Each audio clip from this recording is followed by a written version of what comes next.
probably just go ahead and get started. We've got Mrs. Shannon McNeely here at CSU at the North Central Climate Science Center. We've got several people in the room, and I will go ahead and let Jeff and Brian get started. Jeff Morisette is going to do an introduction, I understand. So go for it. Or go around the table for it. Do that. I think. Okay. So appreciate getting the chance to address the Distinguished Adaptation Working Group. It's kind of fun. I listen in usually, so this isn't a new call for me.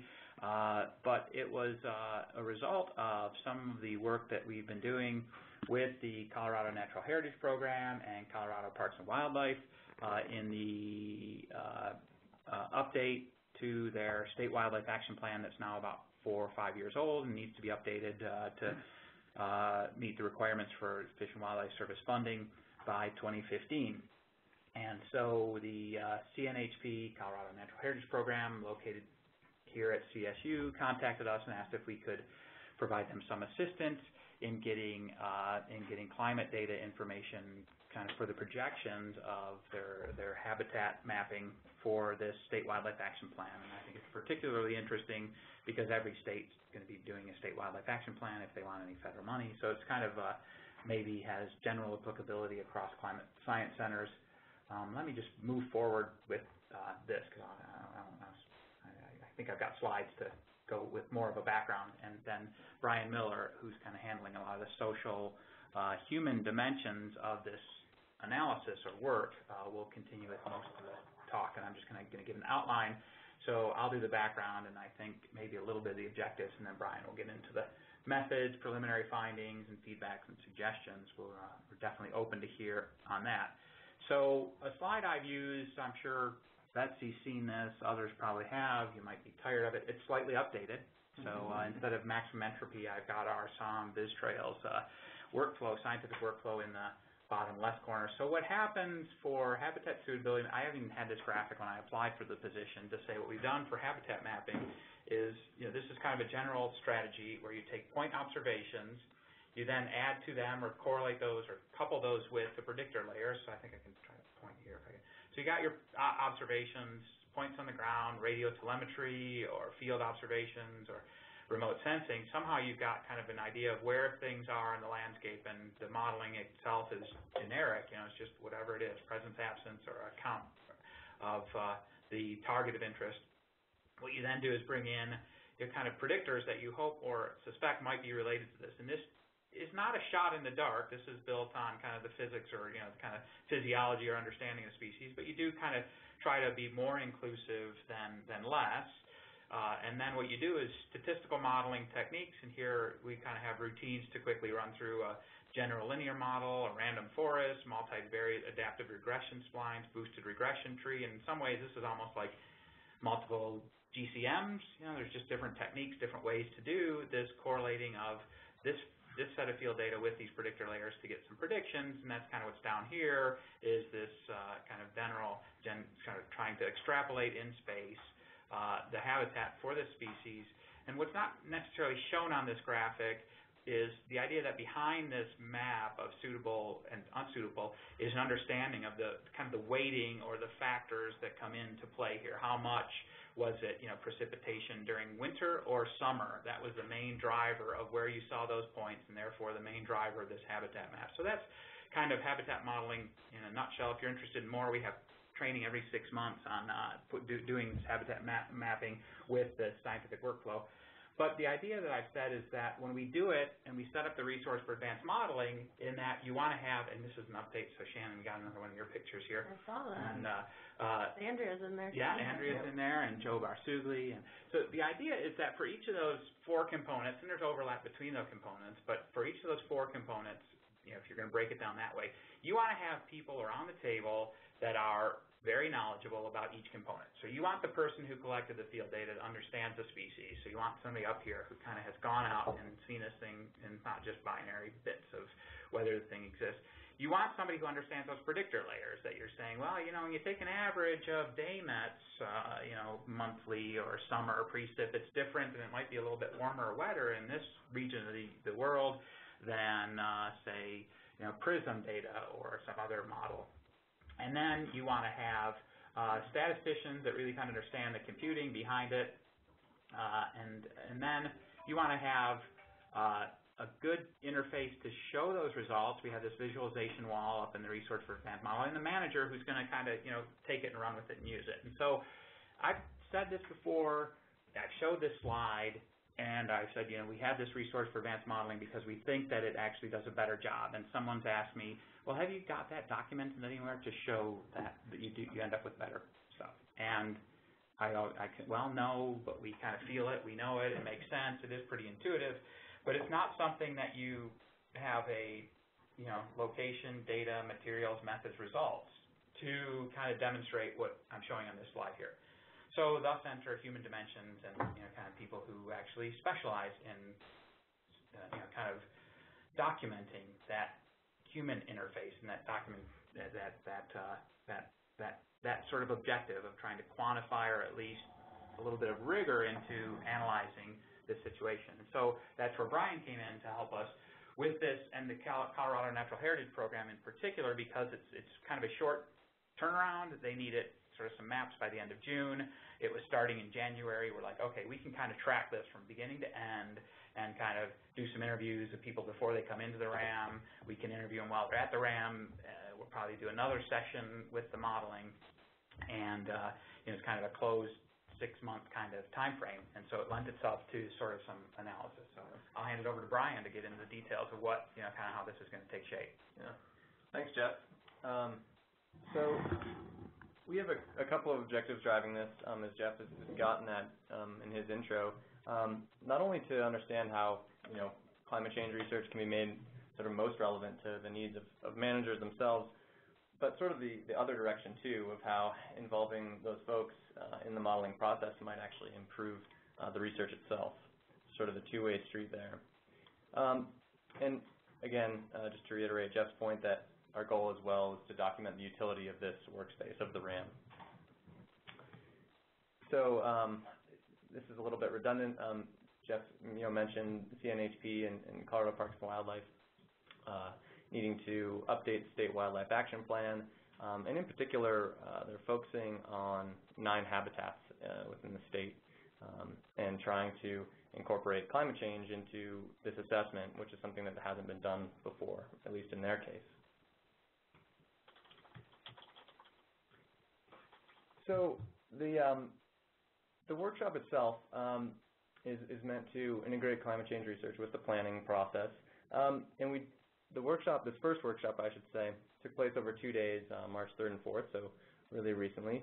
The first day, we kind of split it up this way, and part of this was at the, I should say, advice, I guess, of CNHP, who helped to organize the session, to have 1 day of essentially technical modeling, sitting around the table, going through the nuts and bolts of the modeling process.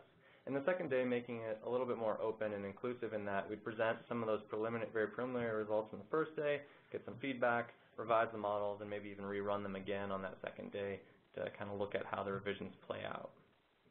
And I should add, and we'll talk about at the end, this is kind of an ongoing process, so not something that's start to finish in 2 days, but this is the first of a series of workshops. And again, as Jeff mentioned, we sent out some pre- and post-workshop questionnaires to the study participants, which we're actually still kind of getting those in, the post-workshop questionnaires.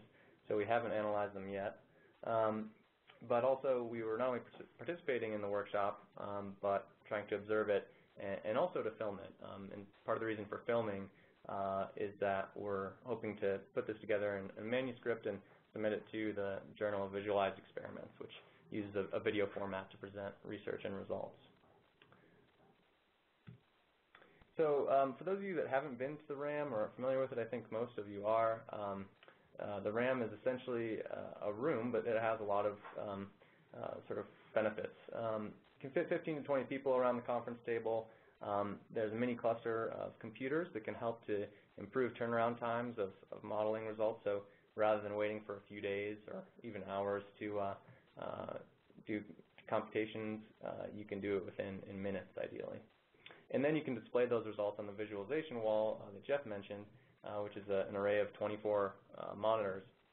you can see here in the lower left panel. So one end of the room, you've got the vis wall. The other end, you've got a regular LCD. And it's nice to have both because while those results are projected on the vis wall, somebody else can say, oh, well, let me show you this slide from this other presentation I saw or this document, and that's how that relates to what you're showing on the vis wall. So it's nice to have a couple forms of visualization available. So I think the first sort of reflection on the process relates to the workspace itself. As I insinuated, I think the technical capacity allows us to more quickly turn around models, and having Colin and Marian sitting there and saying, hey, is there any way we could kind of alter this model a little, or could you display this result a little bit differently, was really handy because they could then throw it up onto the vis wall. And in addition, once we kind of got those up onto the wall and people could get out of their seats, go up and look at things, I think that sort of organically fostered some engagement. We didn't have to or didn't sort of force breakout groups upon people. It just sort of happened. So you'd get up and say, oh, well, look at this map. Well, that's kind of, I don't know if I agree with that, which is showing here. From my experience, it doesn't exist in that area, and this is my understanding of where it would be. And at the same time, people, I think, felt more comfortable kind of asking questions about, for instance, some of the graphic sort of statistical results that were up there. People could walk up and, ask Marian, well, what does this ROC curve mean, and, how is that different than this other one? And I think this is kind of, one way of showing this is through a short clip. So this is 10 minutes of video condensed into 30 seconds. So a little time lapse of the vis wall. If it'll start for us here. Try again. Note the shady character by the door. Yeah. Seems to be lacking engagement. And there's a few familiar faces in there.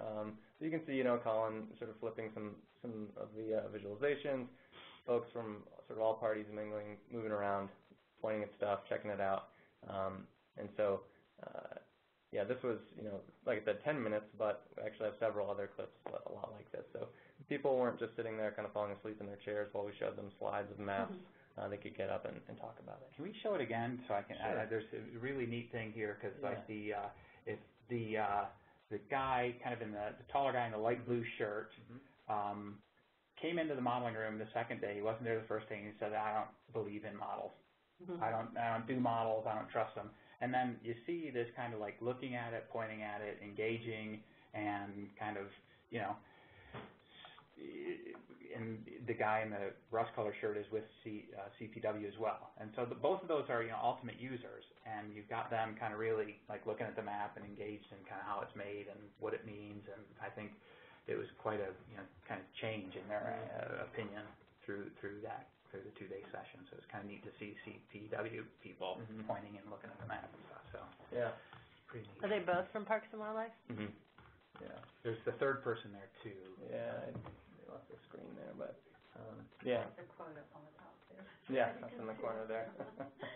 Yeah, we keep that. Yeah. It's everywhere. Yeah, it's up here. So that's sort of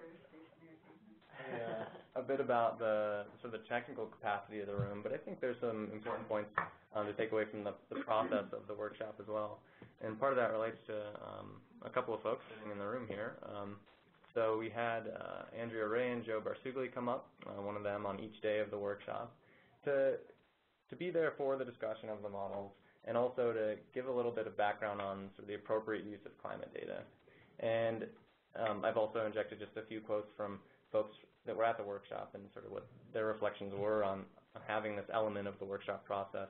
And largely, in fact, everybody who commented on it said it was great to have them there and to get their input. And so, Andrea talked about sort of the top 5 of both what climatologists want ecologists to know and things that ecologists need that aren't readily available. And I think this is really key because I think this will prevent some folks from banging their heads against the wall, going to look for something that isn't out there yet, or doing something that they probably shouldn't be doing with climate data. So I think that was really handy. And then Joe also brought something to the table for the modelers in the room, and it's something that sort of in retrospect is kind of intuitive and makes a lot of sense. But he pointed out that explore the climate data as you would any other data set. And in addition, just make sure that the observational data set that you're using for a downscale GCM is the same as the one you're using for for calibrating your habitat models, your historical climate data.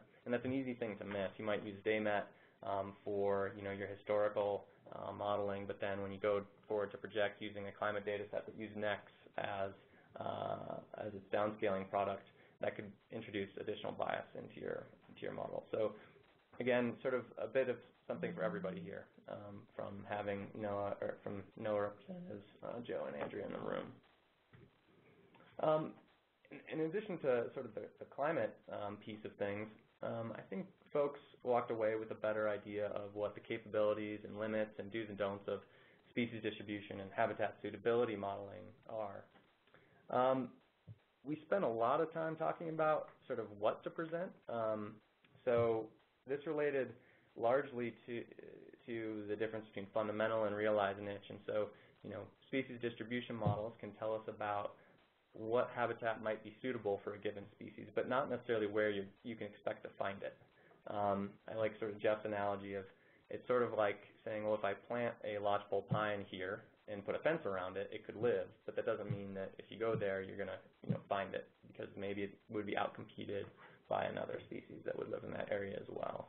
And I think really getting down to that distinction, it took a lot of debate and discussion. We put up a map from a habitat suitability model, and folks who either collected field data or were familiar with certain parts of the state would say, oh, wait a minute, that's not correct. There's no lodgepole pine there. And we went back and forth a lot saying, well, actually, that's not what this is saying. It's not telling us where lodgepole is. It's where it could be according to the predictors we put into the model and the observational data set we have. But in addition to kind of, getting into the nitty-gritty of what the model results actually showed, it was, it sparked some discussion of, okay, well then should we put those kinds of maps into any kind of product? Do we really want to put in a map of, fundamental niche or habitat suitability? Because that might throw people off or lead them to think, well, this is a bunch of garbage because, that map's not where I see the species. I'm going to ball it up and throw it in the trash. So we need to be careful about what we show, and also how to show it. Folks from CNHP really emphasize the importance of narratives, having accompanying narratives with any kind of maps and output. And also things like color schemes, which, again, make sense, but certain colors evidently mean very specific things within certain agencies, essentially. So just being cognizant of those things is helpful, and that's where CNHP can really make sure we're on the right track. I just wanted to share one kind of extended quote that I think sums up a couple of points. Today's been important to me. I've learned a lot in terms of climate change, climate modeling. I don't think that that's appreciated within our agency. I don't really think that it's all that appreciated within wildlife agencies generally in terms of how climate modeling can affect changes in these things. And by these things, I think he's referring to habitats and species. And whether it's this pixel versus this pixel, I don't think that matters. We need a more descriptive way of saying this is how things may change, and these are the drivers of those systems, and this is how those drivers are going to change. Precipitation, temperature, those kinds of things. So in addition to kind of, again, pointing out the utility of, kind of learning more about climate modeling, he's sort of summing up this debate that we had about, oh, well, should we show, maps of this versus maps of that? And I think this kind of, that last paragraph, that last statement there, sort of encapsulates the motivation for the way we decided to go forward with the modeling approach. Because at the outset it was, I think people were expecting we would give sort of future habitat maps and say this habitat is expected to shrink or expand by X%, which after this discussion we decided we should stay away from because that might be misleading. And he's saying instead, can't we provide something more descriptive? What are the drivers of the habitats that we're interested in, and how are those going to change? And let's get that information presented to the land managers and sort of let them run with it. And so that takes us to sort of the way we're going to move forward with this. So the first step will be to develop a list of potential climate predictors. And CNHP has already sort of come up with a long list of things that they think might be of interest. Growing degree days, summer precipitation, winter mins, summer maxes, etc. So you're sort of refining that a little bit.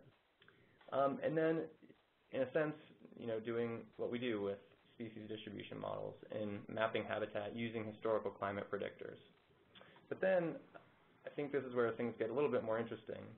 So we can create these maps, but then iterate with certain folks within CPW, Colorado Parks and Wildlife, who we weren't really even aware of before we walked into the meeting. So we didn't know there were habitat coordinators until like about 4:30 on the second day. Like, you got habitat coordinators? Like, wait a minute, where are the habitat coordinators? Yeah. I mean, it was great, but it's one of those things that you would. Yeah. So, but not all is lost. So there's a role. It's not that they were in the room, but that there were habitat coordinators that we could be coordinating. There are habitat coordinators for each of the 9 habitat corps that we're interested in. So it was kind of like great to find out about them, that you might not have come out without a session, just sort of have this brief conversation and kind of. So what we'll do there is sort of through CNHP is to provide them with sort of the progress of the modeling work, and then saying, okay, well, of these parameters that sort of statistically we found to be of interest, which ones are actually relevant? So, you might look at it and say, well, the standard deviation of first frost date, is that really meaningful to the species, the habitat we're talking about? Which ones actually make sense from your perspective as somebody who deals with this habitat on a regular basis? And then once we have gotten their input on the sort of relevant predictors, project those forward. But don't necessarily take them, plug them into another habitat model and project the map of a habitat forward. Project the climate predictors themselves and produce sort of continuous maps of projected climate variables that are related to the habitat, but again, we're not handing off sort of maps of potential. What do you mean by continuous maps? So rather than just having a binary map of here's habitat and here's not habitat. Presence, like presence. Yep. Sort of more detailed maps of the predictor variables, if that makes sense. So we might have maps of So the only way I can think of that for binary, for climate variables, would be above or below some threshold. Right. Can you speak up when you're asking questions so we get it on the phone? And yeah, sorry about that. I was trying to understand what continuous maps of climate variables are. So instead of a binary map where it might be above or below a certain threshold, you mean? I think it was a continuous map of climate variables compared to a binary map of habitat modeling. Okay. Yes. So it wasn't, I don't think we ever considered a binary map of climate variables. Okay. But you could, and you've seen it, there's publications and a lot of results that show here's habitat, current habitat, yes, no map, and it's a continuous product. And here's projected habitat, and we see how much it shrinks. But, it's actually a continuous product that it's almost as bad as sort of putting. A continuous product like this is better or worse habitat? Right. The probability of finding a species at a certain location maybe or something like that. Okay, all right. Yeah. Kind of relative odds to be statistically geekish about it, at least with the GLM. It's sort of like, this pixel is twice as much likely to have the logical find than this pixel. It's all just relative odds across the pixels. Yeah. It's not a probability. But it's a continuous map from 0 to 1. 1 means higher chance of seeing a lodgepole pine or that it's successful. Okay. And a lot of times those are, you pick a threshold somewhere, 0.7 or 0.6 or 0.5, and you make a map. We saw some of those. Yeah. Yeah. Yep. So that's sort of yes and no. So it's kind of continuous projected climate as opposed to a projection of the habitat map with the projected climate, then cut off to say yes and no. This is the habitat that you'll see in 2050. Okay. Because it's unduly exact or inappropriately exact. For the habitat map. Yeah. Yeah. Because I don't think climate variables very often are in binary maps. No, So no. For that. Yeah. Good question. That's a good question. Thanks for clarifying that, Jeff. Sure. And essentially, the goal here is kind of try and balance providing too much information with the continuous nature of reality. So as Jeff was saying, rather than a binary map, which doesn't necessarily reflect reality, we're trying to provide sort of a more informative bit of information, but not too much. We don't want to send them, 25 continuous maps of all the predictors that could go into a habitat model. So that's sort of the goal of this approach. And thus kind of allow the land managers to take that quantitative information and combine it with their own knowledge. So we're not saying, well, this is what we think habitat's going to be and where it's not going to be. It's saying, well, this is our best guess on changes in the relevant predictors. So in a sense, I think this is something that Jeff came up with, and I like this phrasing, sort of a data-directed quantitative form of expert elicitation is a way to think of it. And I think the added benefit here, or sort of maybe the principal benefit, is we're providing info to engage the land management community rather than sort of doing the top-down, here's the right answer, go with that and make it happen. And so, I guess to sum up, the workspace, I think there were some gains that we saw with efficiency of the modeling approach, engaging folks who are in the room. The process, I think that, there was a better understanding kind of all around in terms of what's the best way to move forward with this, what are the limits and benefits of the various climate options we have, and how can we come up with solutions to combat the issues we saw with discussing different kinds of representations of model output. And so hopefully we've sort of increased, by doing this, we've increased the probability of having a useful product. And I kind of like this quote here at the bottom from someone, however painful the process, we were able to agree on a path forward. It was essential to have participants from all groups together for that agreement. And I think the painfulness here is in reference in part to those long debates about what kinds of maps to show and what they represent and what they don't. And also the RAM also got pretty warm on both days. 24 monitors can get warm, and there's a fan broken into USGS, and so it's like 82 degrees. Yeah. That was painful. But the next step, literally, yeah, people were uncomfortable. So as I mentioned before, we have some questionnaires on people's expectations and evaluations that we still need to work through. And then, of course, iterating with these organizations on the actual models themselves, continuing to meet with the climate folks to discuss, the projections that we're going to be doing. We'll have another workshop probably in the June timeframe to ideally bring those habitat coordinators in this time around and do something similar but a little further along so we don't get too hung up on some of the discussions we already had. And ideally, having a better representation of climate and management plans. So there are a bunch of folks you've kind of heard about who are in the room. Folks from NOAA, CNHP, CPW. CNHP has been really great from my standpoint in terms of reaching out, but also maintaining good relationships with CPW and knowing what's best in terms of who to invite and when to invite them and for how long. And I think having that insight was really useful. So at this point, I think we want to kind of open it up.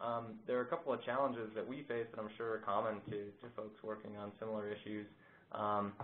That balance of, with participatory workshops, how technical do you get and not get? Because, you have to consider people's time constraints. And, from a scientific standpoint, it's great to have everybody there for the whole time and, talk to them for extended periods before, after, and during, but you can't always do that, and you don't want to do that. And also communicating uncertainty. I think that's a common problem for all of us. If people have had experience with sort of any of these things, we'd be keen to hear about it and to get feedback and recommendations. Thanks. Yeah. Thank you. I think there was the covert objective that Brian didn't mention was that Shannon and Brian wanted me to have to feel the pain of becoming internal review board certified, which I am now, proud IRB person. And my multiple hours of training and questionnaires, I am now indoctrinated into. So, Jeff, are you guys working with prisoners then? And underage children and 4-year-olds. Yep. Secretly taking blood samples. Yeah, we're paying the prisoners and giving the kids. Yeah. Well, and I don't mean to make this bill. I don't mean to make light of IRB, but we all take that training and we learn various areas, including types of research that we're never going to do.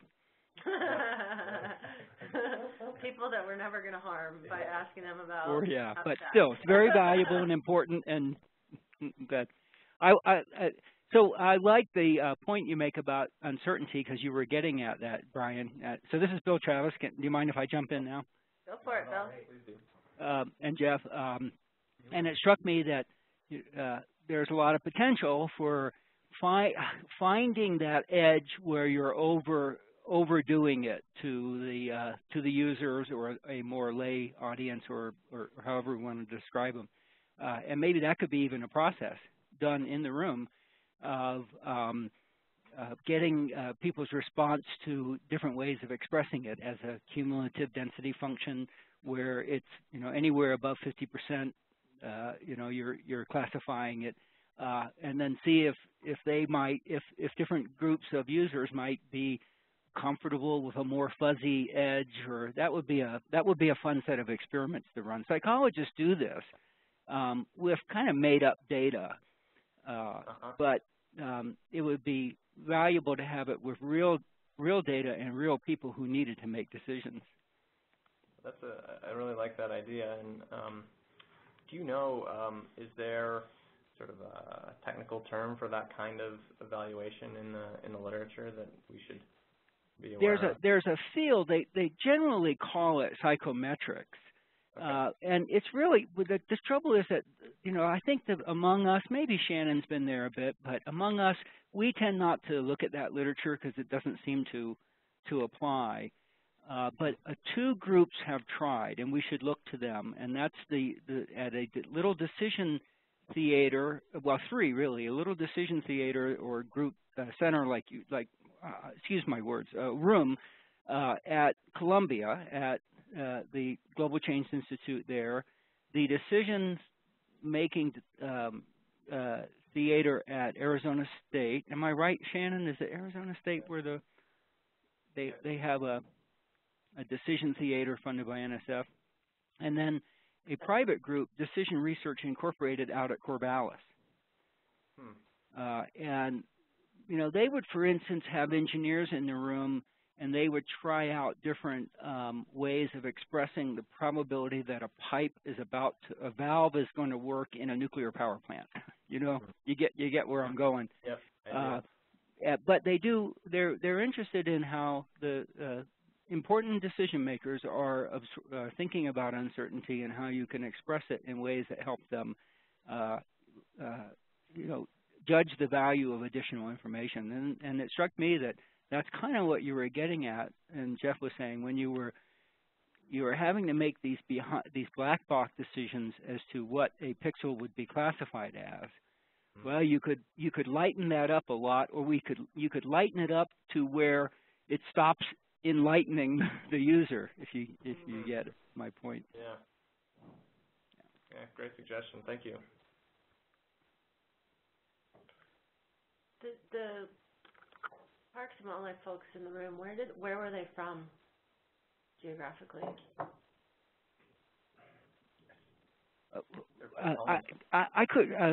Could that question be repeated, please? Oh, I was curious where the Parks and Wildlife folks they had in the room came from. Okay. Mindy and Eric, I think, are local. Yeah. I don't know what Ken is.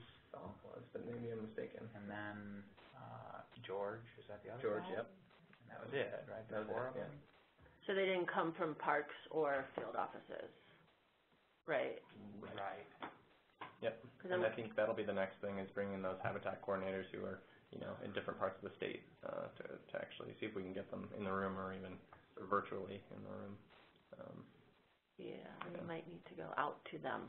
Yeah. Well, and a little bit of a caveat, or I think it's worth noting, I don't know if it's lessons learned, but we're engaging through CPW via Colorado National CNHP. Mm-hmm. So it's sort of like they were the one, CNHP invited the CPW to the meeting, not us.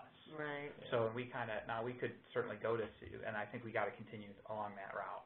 But we could say, okay, are you bringing those habitat coordinators, or ask them to reach out to them and, kind of stay in touch. So in some ways, that's a little bit of a I think we have to do it that way to respect CNHP's contract with CPW. They're the ones kind of getting paid a little bit more on the line. Let's make sure that that maintains their relationship. So it's almost like a bit of a two-step process to get the people from CPW engaged.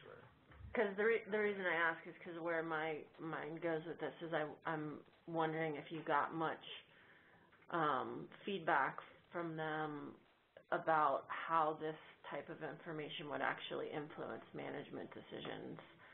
And my guess is that they might not, depending who was in the room, they might not be the people that start getting at that. So that's why I was curious if you got a sense of, the different roles that different people within the agency have and how that may or may not filter to actual on-the-ground decision-making. I think that I think that's a good point. And obviously that's why the habitat coordinators came up, because they're, at least in part, the ones that have that kind of purview and would be the ones to make those types of decisions. This is Bill Travis. You might also turn the expert elicitation around on them, Shannon, and do bottom-up work as to what their sensitivities are, what their decisions are, and where would they be sensitive to having to do something different for a change, say, in a landscape, and have them somehow program that into the scenarios. I think the other piece of this is that, so this is essentially focused on their goal of getting the swap revised. And so what they want to do is bring climate change into the State Wildlife Action Plan. And so I think I think that that's sort of their end goal is let's get this information embedded in that, and then that'll influence funding decisions and management choices, rather than us, our goal here isn't to sort of go directly to the managers themselves, say, hey, here's the climate info, do something with it. Like, they want to do the State Wildlife Action Plan revisions and get them done. And I guess that's sort of the focus, which we spent Tuesday afternoon, kind of, at least with the people in the room, and albeit a kind of a limited group, of asking them what they need this for, how they can use it.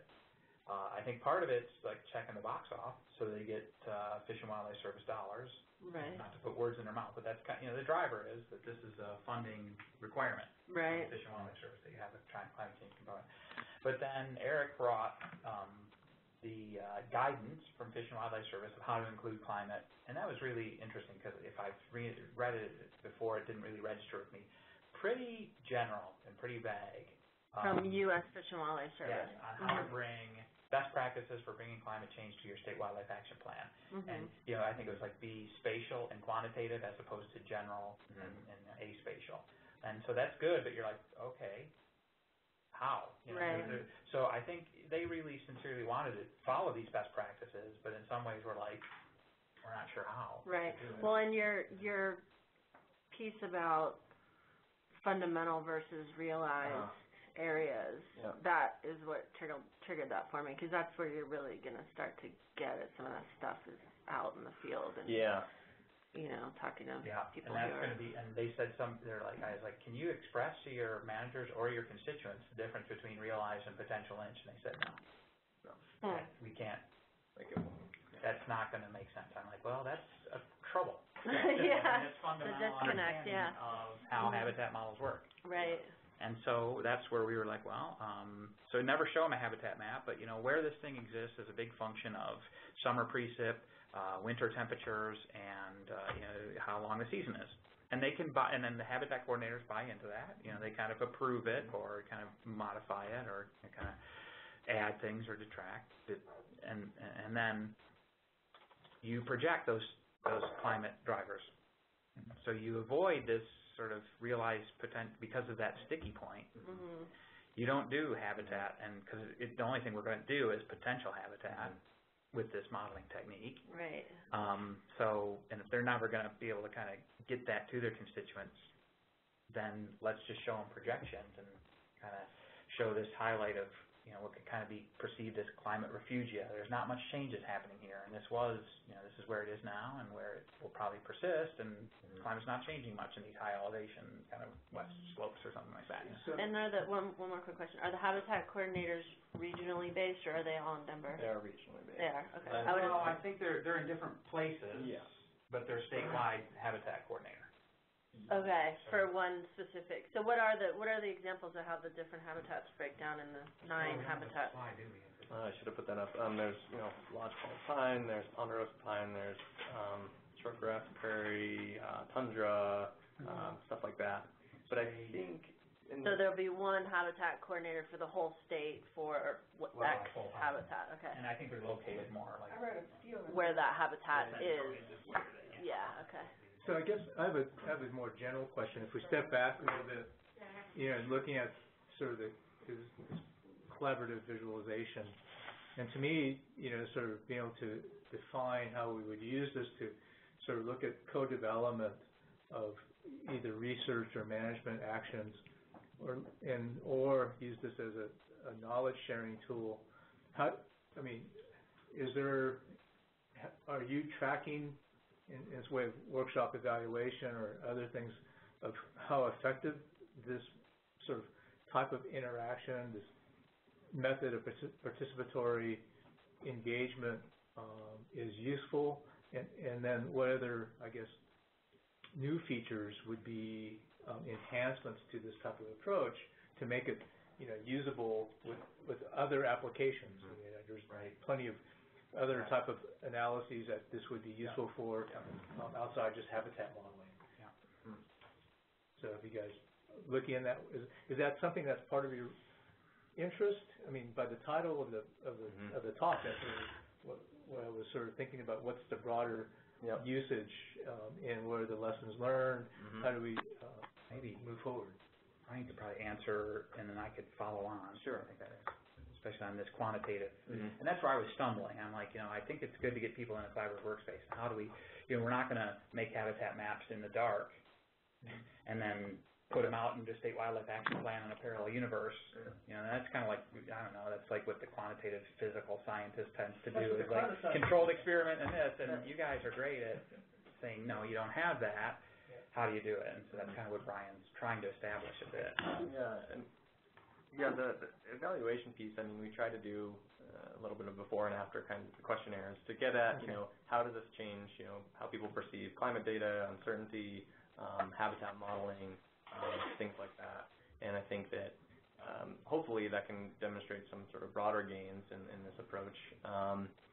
So that's part of it. I guess the trouble there, or part of the challenge, I should say, is that, we had a dozen people in the room, and, a dozen data points is kind of hard to do a lot with. I mean, we've got, we can take a more qualitative approach, and I think that's what we'll do. But I think ideally we could essentially try to come up with a process that is something we could replicate either again in the state or elsewhere, and see, okay, if we do it again maybe a little more smoothly or in a more streamlined way, do we get the same benefits, similar benefits? I mean, you guys have a lot of sample, in a sense of, you have a lot of training efforts that you can actually ask the same questions about. If you're interested in the issue of, co-development or knowledge sharing, if those are, I don't know, maybe there's other elements worthwhile, monitoring or measuring for, to figure out what those are. And you have, you guys probably run like 4 of these a year. Yeah, multiple at least. For the win, So, and like an analogy might be, I'd really like to quantify this to get it published and kind of say, and in some ways, it's like a drug test. Like once every, like half the people are all entirely cured of cancer, then maybe you don't have to keep doing the rigorous kind of.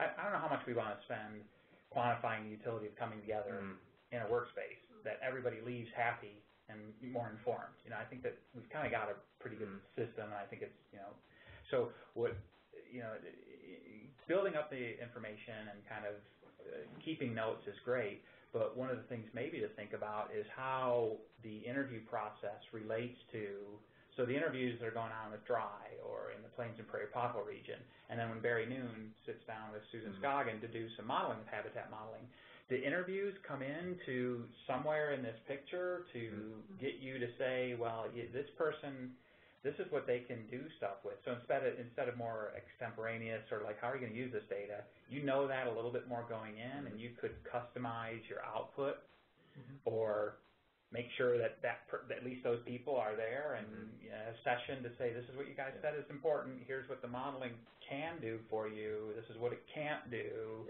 A little bit more homework, maybe, and combining those that questionnaire research from the adaptation group into this process. Which gets back to Shannon's point. Like what are the roles of these people within these agencies?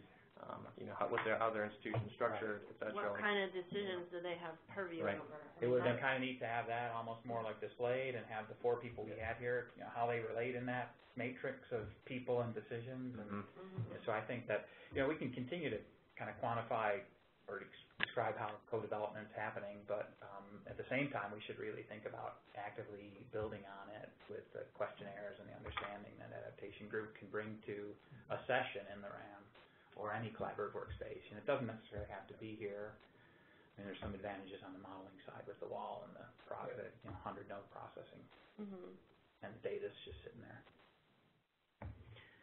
This is Betsy. I wonder if I could jump in with a question or two. Hi. Excuse me.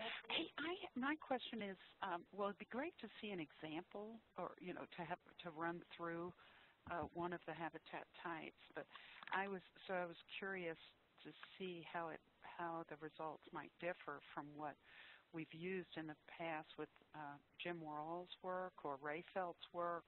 I know it sounds like those were binary, but and then the second question was, how did you basically just use kind of an interview process to narrow down the most important parameters or the drivers, and were they different across the habitat types that you used? And were there some, like you mentioned, summer precip, winter temperatures, or whatever, as some of the drivers? But I was wondering if you have a different suite of drivers for each system, and how you got there. So initially, we had a list, sort of an extended list of predictor variables. I don't remember how many we had. It was quite a few. 30-ish. And first day, we sort of spent some time thinking through, okay, what's a process that we can replicate and sort of statistically grounded approach to deciding on which predictors to keep and which to toss out, essentially, because many are correlated with each other, which is problematic from a statistical standpoint. You have to get rid of some of them. And so initially, we, especially with Marian's help, had correlation matrices for all of the variables and came up with essentially an algorithm to decide which to keep and which to get rid of. And that was great, but then we ended up with this list, and I know Andrew was there, and she's like, well, what does standard deviation of first frost days really mean? And then we sort of said, okay, well, yeah, maybe that process isn't the best way to go about this. We need a little bit more sort of, real-world insight on the ones that we're choosing. So initially, it was essentially a statistically driven approach to selecting those variables. Well, and what interested me as we got into that conversation was that they were trying to have some representation of variability, right? Like within the 30-year period by doing a standard deviation, but it was sort of arbitrary what they picked to have a standard deviation of. Like we've been saying for a while, well, it's probably not the 30-year average. In a lot of cases, it's probably not the 30-year average that's driving where something exists. There's probably some threshold or run of dry years or something, but those kinds of things you mostly don't get out of a standard deviation either. Although the standard deviation might make sense for some other stuff. Although you can, in my PhD, that was something that I used to overlay it with the patterns that happened in the region I was looking at, and when there was kind of a threshold, when the tribes were petitioning to the state and the feds about things were changing to the degree that they needed the regulations to change. So insofar as you can have those other sources of information to look at with the standard deviation, then you can actually make non-arbitrary decisions about what standard deviation matters or not. So in that case, standard deviation doesn't actually Well, but it can if it can't. It did in that case. Okay. I mean, yeah, and I because, wasn't saying that standard deviation is never something that should be used. It just seemed. but what I'm saying is in correlation with other types of information I don't disagree with that. That trigger certain thresholds in decision making or ecosystem responses or whatever it is. Yeah.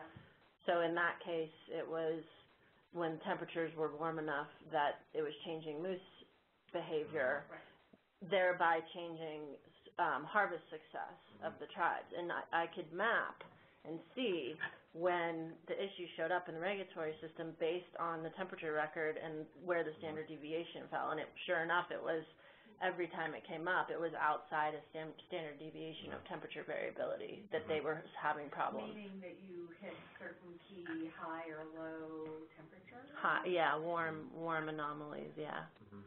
So that's just one example that, again, why the interviewing and having these other sources of data are important, because then you can start to get these, you know, overlays of information to look at which ones matter and when, you know, instead of using arbitrary variables or thresholds or whatever it is, you can get at what actually matters. Yeah, well, my point was that the context matters for each of these. Exactly. Context always matters. But it was they were trying to put some variability in that way, but they weren't really talking about, well, what's the variability that matters for the species. Right. They were thinking about something that they could do a standard deviation on. Right, exactly. Right. Yeah. Maybe, I don't know if we've answered Betsy's question, but we considered every variable CNHP asks us to that we actually had, that we could, and that included the temperature and most of the precip. We didn't quite get at the moisture drought, which brings in the ET. They're interested in that. We didn't really have variables to do that. So if you go through this list and it ended up to be like 20-some by the time we had some of the other variables, or I think, you know, these, and then we only got rid of variables that were highly correlated, because the model will kind of be unstable in the results. So you have to actually, just in the statistical sense, if something, you know, that fourth and fifth point of, you know, the days with temperature less than 0 and days less than 34, that might, you know, those values are 99%. You know, those locations are 99% correlated. Yeah. And so they're so correlated that habitat model, the statistics breaks apart, or, you know, kind of has instability in solutions.